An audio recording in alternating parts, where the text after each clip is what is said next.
fresh off the campaign trail.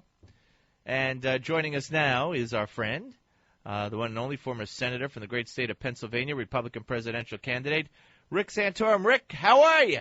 I am doing just great. How are you, Steve? It's good to be back on the show. Yeah, well, good. And I know you're home for a couple of days, so that's good. I hope you get some rest. And great success in Iowa for you, and I'm very happy for that. And in the debate, I thought were unbelievable. You just wowed everybody, and you handled yourself brilliantly. And I thought it was a great performance for you. So let's move on here, and let's talk about some of the things that are going on here. First of all, Libya.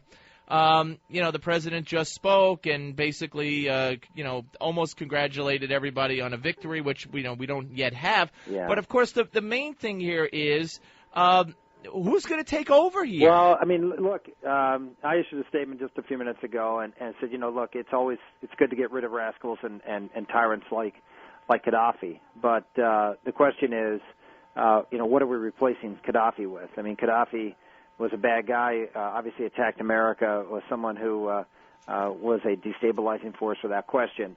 But as we see in Egypt, just because we get rid of a dictator doesn't mean it's going to be good for our national security, and in particular not good for the state of Israel. And we see in the case of Egypt that Egypt is now becoming an increasing problem with what happened on Sinai, what's going on in Gaza.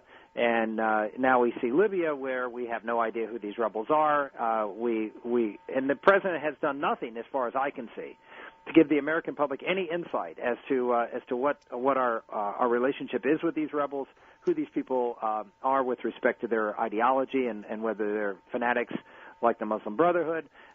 These are all open questions, and they should not be. That's the point, Steve. I mean, we should have a president who is on top of things, who lets us know that we are, what our national security posture is, instead of sort of leading from behind and sort of blindly when it comes to these very important world events. No, you're absolutely right. And let's talk about leadership here.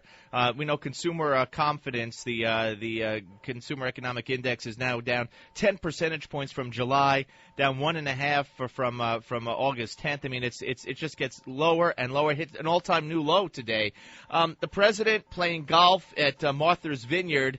He actually avoided, according to the report that I'm seeing here at Boston.com, he actually avoided the tee on the 8th hole because he was in a golf cart with a friend, and he saw the TV cameras within a shot, so he just bypassed the 8th and went on to the 9th.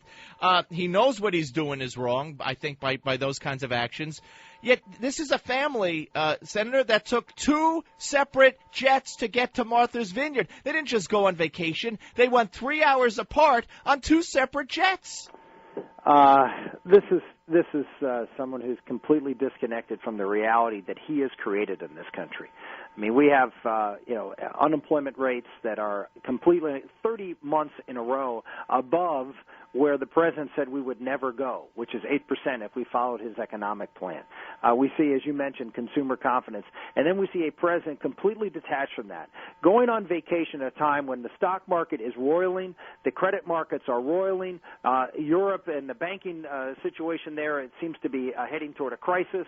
And we have the president, stepping out and going on vacation as we get our credit rating lowered for the first time in the history of this country. I mean, the president his policies have been horrible and harmful, and it's his lack of recognition of that and his unwillingness to confront his own problems and continuing to blame it on everybody but himself, which has got, I think, America in this negative feeling toward everything that's going on in the world.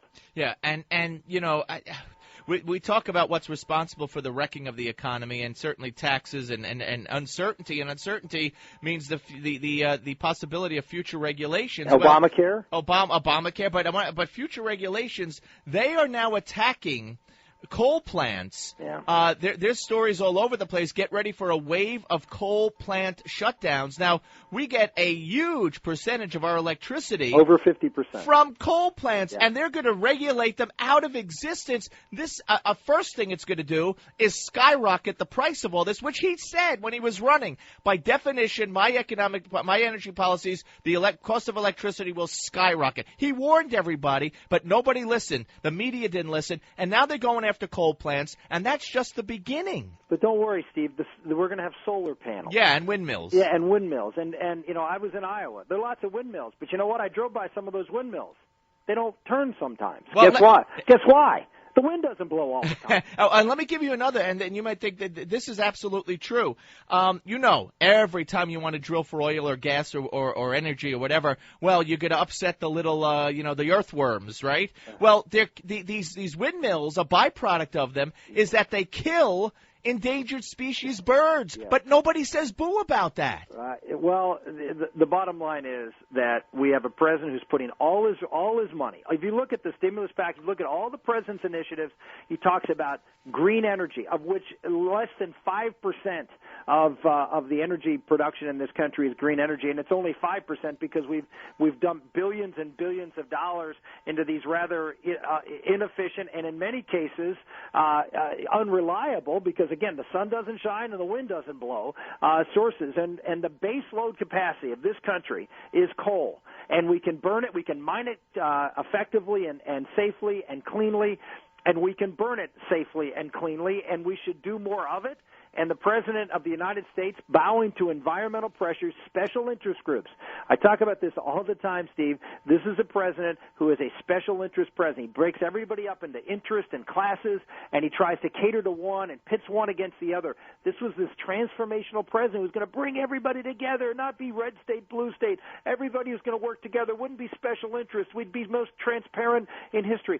All of this is a great lie, and he has been the most partisan, divisive, focused on special interest and his political allies more than any other president, I think, in recent memory, and all to the detriment of the economy of this country, and that's what's really tragic about this. All right, one more for Rick Santorum here on the Steve Malzberg Show. This, as they're calling it, backdoor enforcement or enacting of the DREAM Act. Basically, that's what happened last Friday when the president, they came out with this new policy. Right, they're going to go on a case-by-case basis. And basically, if you served here, or if you went to school here, or if your parents are, it basically it puts into effect everything that the DREAM Act has. He did it. Remember, he said not too long ago, speaking to a Hispanic group, sure, I wish I could bypass Congress.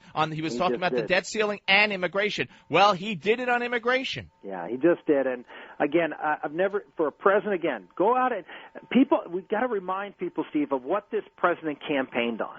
He campaigned against what? All these executive orders. Yep. All of this, this imperial president of George Bush.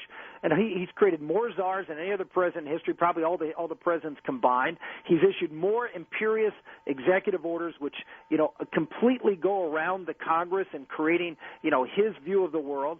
And at the same time, we've seen the economy suffer because he is imposing all of these horrific regulations, and now we see with immigration. I have to say, and we have a Republican candidate for president who agrees with him on this and put his own DREAM Act in place in the state of Texas, and I think this is going to be an issue now that the two of them are moving in that direction. You're talking about Perry, of course. I am talking about Rick I want you to hear Maxine Waters. I'm sure you're aware of what she said. Here's cut 10. I'm not afraid of anybody. This is a tough game. You can't be intimidated.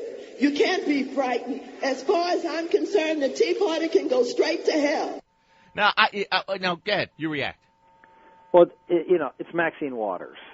First off, she's a caricature of what's wrong with Congress. She's vile, and she's always been that way, and she's just one of these real nasty, anti-basic traditional and fundamental values of this country. And so I'm not surprised that she would say to a group of folks who stand up and defend the Constitution of this country, stand up and defend the Declaration and our founding principles, finds these people to be folks that should be condemned, because that's her. She has a very different view. This is the left in America, Steve. You know them.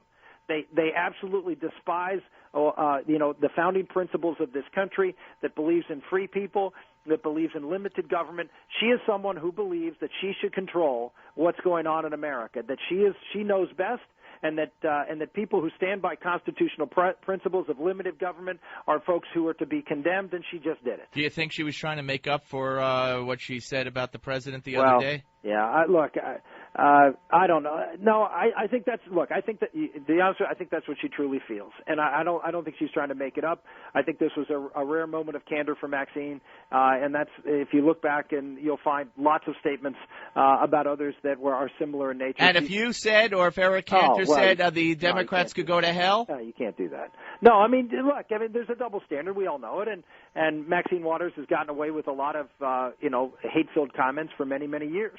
All right, my friend. Listen, continued good luck. Enjoy the couple of days downtime because it's, as you know, there's not going to be much time for that.